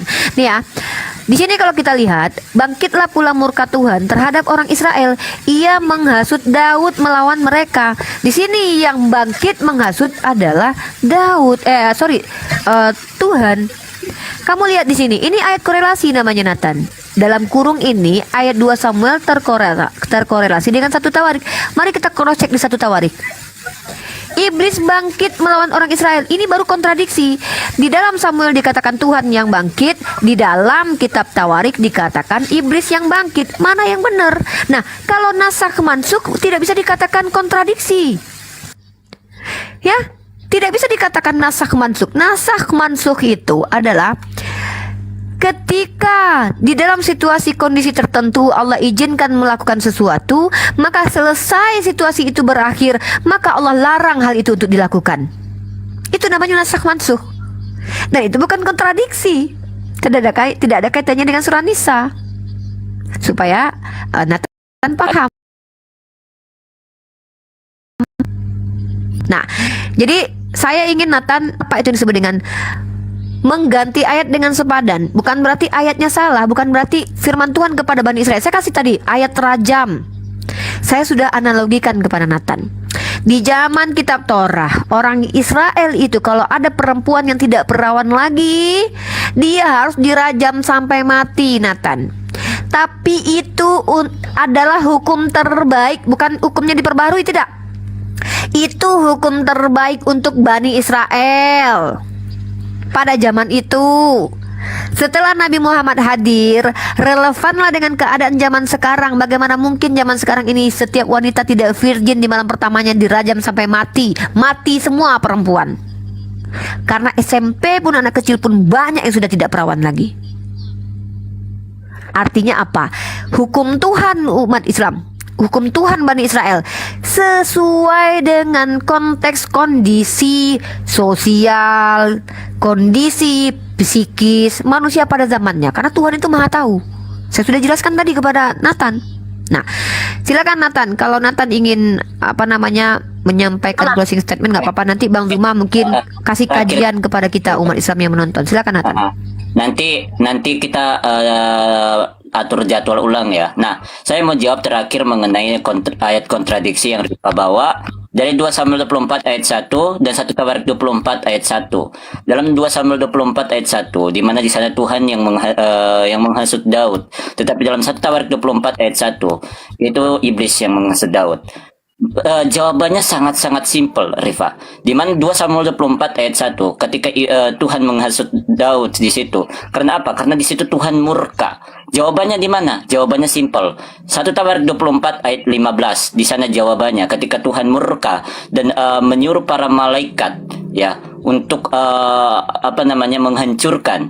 Nah, ketika dalam 1 Tawarik 24 ayat 1 iblis yang menghasut, itu karena apa? Karena di situ Daud terhasut oleh iblis dan dia berbuat dosa. Maka dalam 1 Tawarik 24 ayat 17 di sana jawabannya, di mana di sana Daud meminta ampun dan mengakui keberdosaannya. Dia mengakui kesalahannya. Itu ya. Jadi ayat Alkitab tidak bisa dikatakan kontradiksi ketika ada jawabannya. Ya itu. Ya mungkin itu aja. Terima kasih ya teman-teman ya. Karena di tempat saya juga udah jam 11. Nanti kita atur lagi. Thank you, Nathan. Jadwal untuk diskusi lagi. Terima kasih ya teman-teman ya. Dan Rifa, bisa nggak kamu kan live ke YouTube itu? Saya minta thumbnail yang kamu bikin supaya saya juga mau upload di YouTube saya. Bisa? Saya belum bikin thumbnailnya karena saya belum ngerjain thumbnailnya. Nanti saya bikinkan thumbnail ya. Oh, oke. Terima kasih. Terima kasih Rifa untuk diskusi hari ini yang cukup santun dan cukup cukup baik. Ya walaupun tadi di awalnya kan kita udah sepakati bahwa tidak menggunakan ayat, tetapi justru malah Rifa sendiri yang membawa ayat. Ya, seharusnya kan kita berbicara mengenai transmisi kitab suci itu berdasarkan fakta-fakta sejarah, bukan berdasarkan ayat-ayat gitu.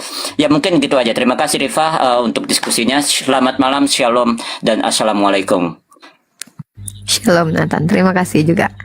Oke, di sini sudah ada Bang Zuma. Mungkin teman-teman yang sudah menyimak ya, baik di YouTube Zulkifli M Abbas dan YouTube Rifa MOW. Nathan mau keluar? Silakan Nathan, bisa keluar sendiri mungkin. Bisa Nathan, kamu klik host, kamu klik tanda silang di situ. Bang Zuma, assalamualaikum.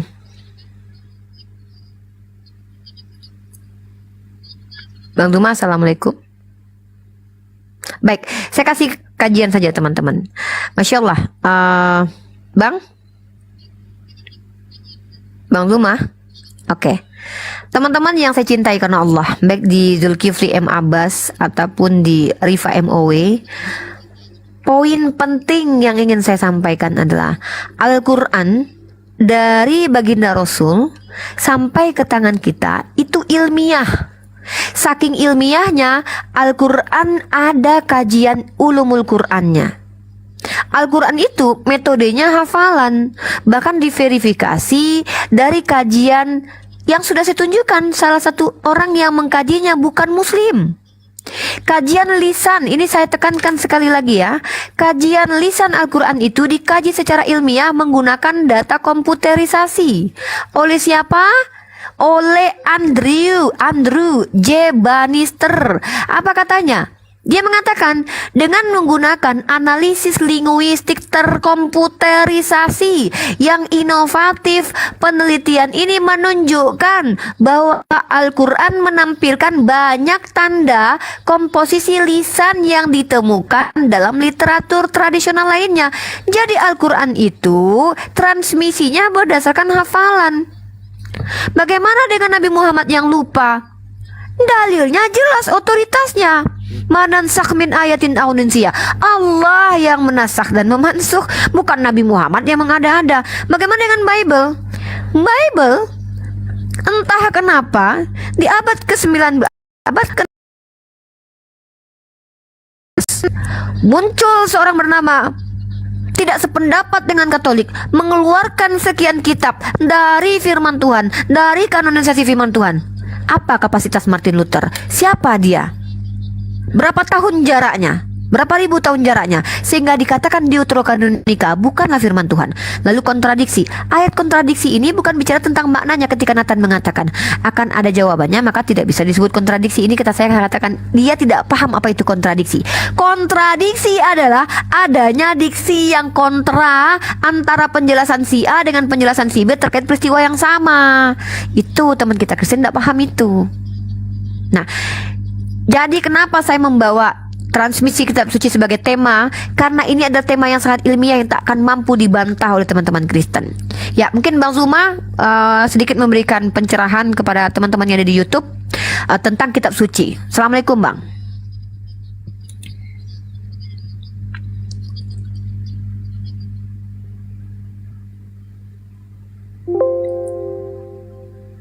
Suaranya ndak ada. Nggak kedengaran suara saya. Oh, dah. Jadi lucu ya kalau ada seorang, ini yang milih tema tadi siapa sebenarnya? Saya sebenarnya, tapi mereka mengiyakan gitu. Oh, berani kali.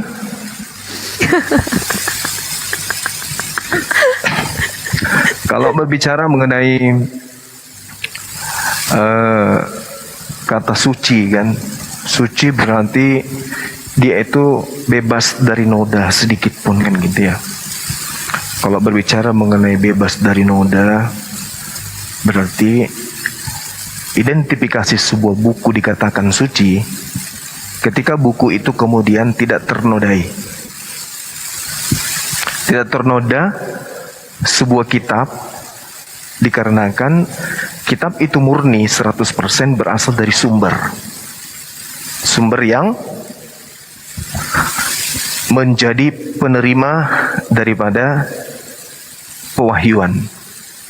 Barulah bisa dikatakan sebuah kitab itu suci ketika kitab ini benar-benar bersumber kepada lisan dari yang menerima wahyu. Nah, sekarang sebelum kita masuk ke dalam kategori kitab yang suci atau buku suci, buku ini harus kita pelajari dulu sumbernya dari mana. Siapa yang menerima berita langit sehingga buku ini kemudian ada, kan? Kalau di Islam yang menerima firman itu adalah baginda Rasulullah Muhammad SAW.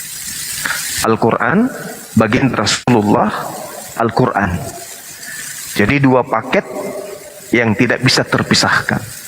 Ini yang menerima, beliau menerima bil bayyinati waz zubur wa anzalna ilaika dzikra litubayyana lin-nasi ma nuzzila ilaihim wa la'allahum yatafakkarun. Jadi beliau kemudian diberikan wahyu berupa Al-Quran. Beliau yang kemudian menyampaikan Al-Quran ini. Itu satu paket. Jadi satu-satunya sumber Al-Quranul Karim kemudian itu adalah baginda Rasul Muhammad SAW. Nah, sekarang kita tanya kepada saudara-saudara kita Kristen, sumber kitab mereka itu, siapa di antara orang yang datang ke Bani Israel sebagai sumber pewahyuan? Kan gitu. Siapa nabi di antara mereka? Yesus, Lukas, Markus, Matius, Yohanes, siapa lagi? Petrus dan juga Paulus. Harus satu orang ini kemudian, harus satu orang di antara mereka kemudian yang sebagai sumber satu-satunya. Nah, sekarang siapa yang sebagai nabi di sana? Sebagai penerima wahyu. Kalau bukan nabi, catatannya nggak bisa disebut sebagai pewahyuan, karena Tuhan berfirman kepada nabi. Ngapain orang Kristen bercerita kitab Daniel, kitab Yeremia dituliskan tahun sekian oleh, nggak ada hubungannya, nggak ada. Yang Anda gunakan hanya terjemahan, itu sudah tidak suci. Kenapa tidak disuci lagi? Karena terjemahan. Terjemahan itu adalah saduran upaya manusia untuk mengerti tentang firman Tuhan. Sedangkan yang dikatakan kitab suci adalah kitab yang berisi 100% kalam ilahi. Tepuk tangan dong. Jadi ngapain capek-capek ngurus?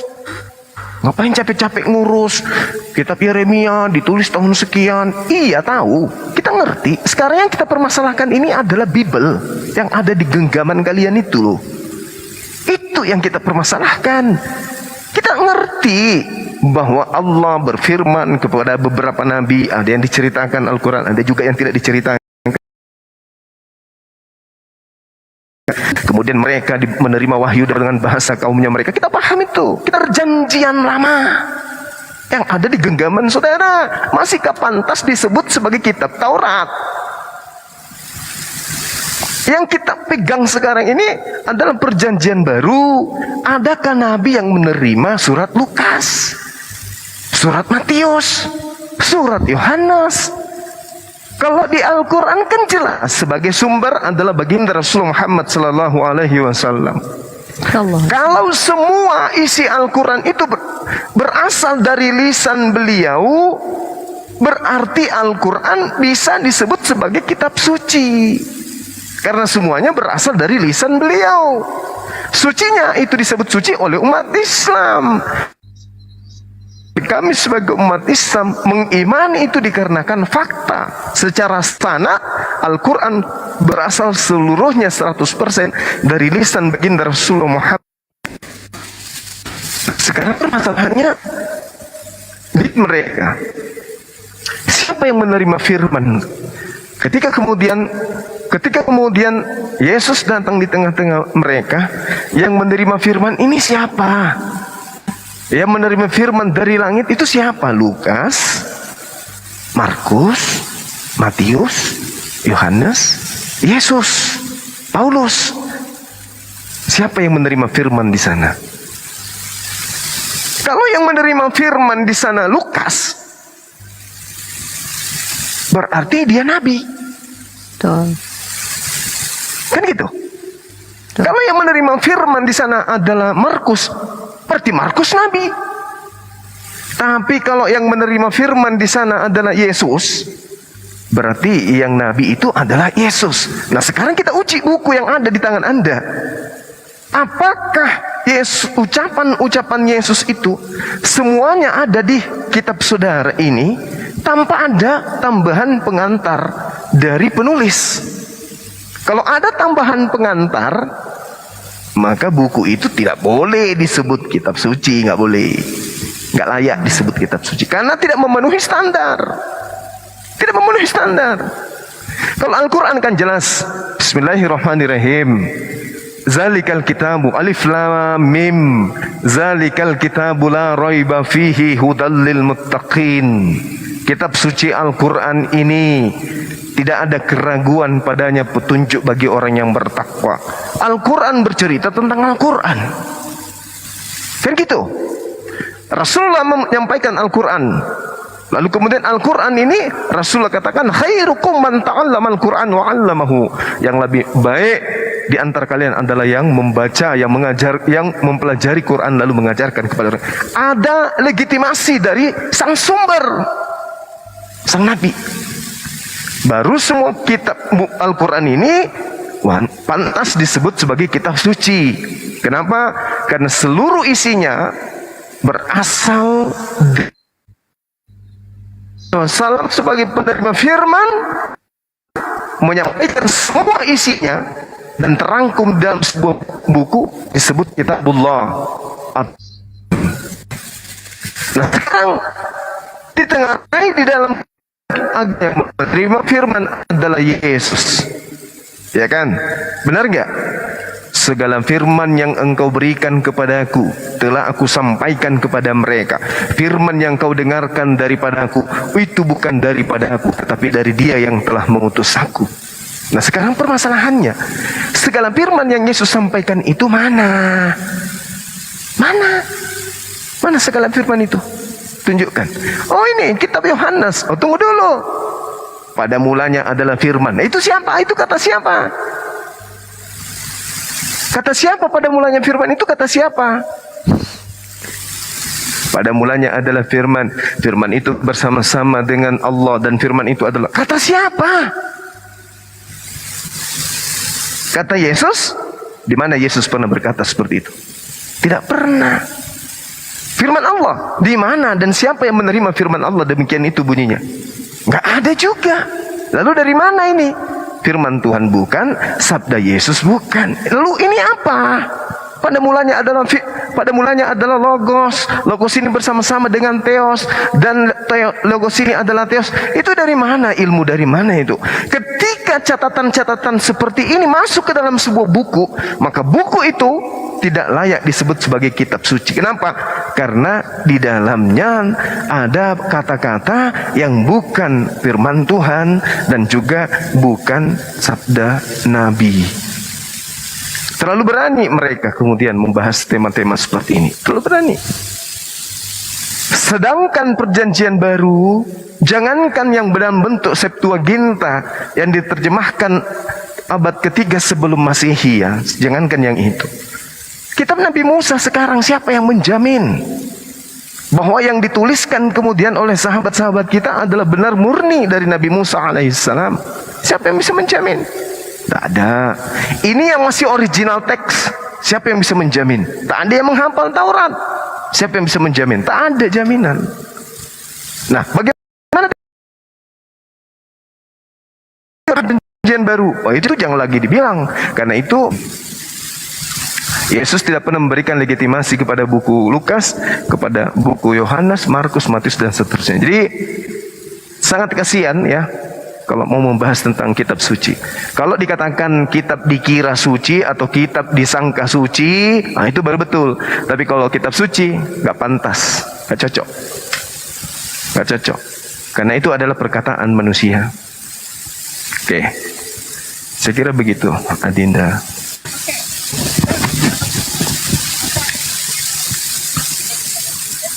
Putus untuk host, saya pindah ke Komal Abang atau bagaimana? Karena mungkin Abang ingin melanjutkan tema ini dengan teman-teman Kristen lainnya, mana tahu mereka ingin naik ke Komal Abang atau bagaimana?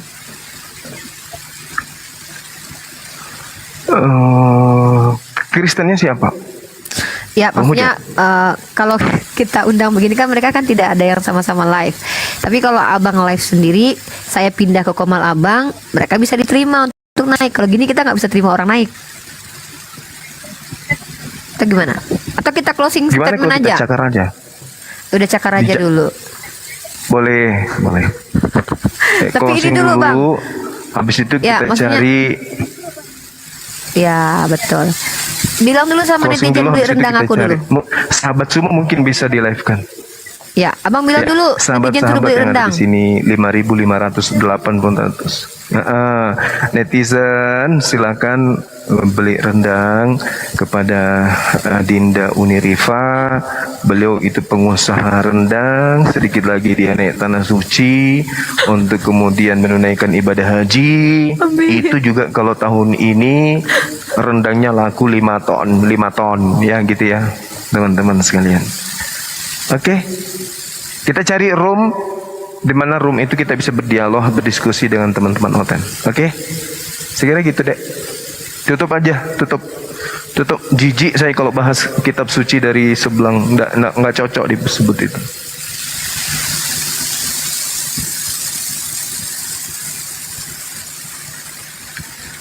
Termute. Suara Uniripa tak ada, termute.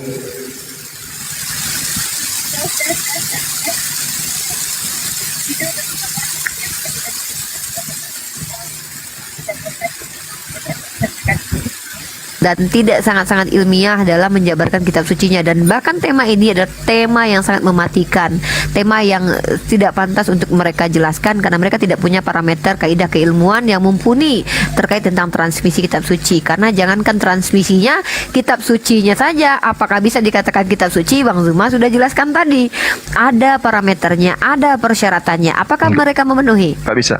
Ya, kurang lebih seperti itu. Baik, terima kasih buat Bang Zuma. Mudah-mudahan kita akan buka lagi sesi live diskusi setelah ini. Baik teman-teman yang di YouTube, Zulkifli M. Abbas dan Rifa MOW. Kita akan close untuk tema kali ini. Dan insya Allah mungkin Bang Zuma akan merayap lagi ke komal-komal yang membuka diskusi dua arah. Dan insya Allah pun kita akan bertemu di sana. Makasih ya Bangku. Kita berpisah di sini. Kita close untuk sesi kali ini. Assalamualaikum warahmatullahi wabarakatuh. Kita putuskan. Waalaikumsalam warahmatullahi wabarakatuh. Oke. Oke. Terima kasih teman-teman ya. Itu dia teman-teman ya, banyak hal yang menarik yang bisa kita bahas. Terkait tentang kitab suci. Seperti yang Abang Zuma katakan tadi. Bagaimana mau mengatakan kitab itu suci, bagaimana mau menjelaskan transmisi kitab suci, sedangkan kitab itu suci atau tidak saja masih harus dikaji lagi. Nah, jadi teman-teman yang di YouTube, teman-teman yang di TikTok ya, karena qadarullah pendiskusi dari pihak Kristen terbatas waktu, maka ya di sini ada cowok, di sini ada anak kakak saya Rashid. Ya, Rashid come here. Rashid come. Nah, ini anak kakak saya, namanya Rashid. Kenalkan. Assalamualaikum. Ya, who is your name? Rashid. Masya Allah, ini menantu saya nanti nih. Ya, anak kakak saya, anak kak Sarah, namanya Rashid. Ya, ganteng sekali, Masya Allah, bapaknya orang Arab. Tamfan, itu sudah saya DP, jadi menantu saya nanti untuk si Arum nanti. Ya teman-teman, itu saja mungkin kita tutup untuk pada sesi kali ini ya. Beliau seorang hafiz Quran, Masya Allah, kesayangan Buya Yahya ya. Kita tutup untuk sesi debat atau diskusi pada kali ini. Mudah-mudahan ada manfaat dari diskusi yang kita lakukan. Mohon maaf kalau ada kesalahan yang saya lakukan. Wabillahi taufiq wal hidayah. Assalamualaikum warahmatullahi wabarakatuh.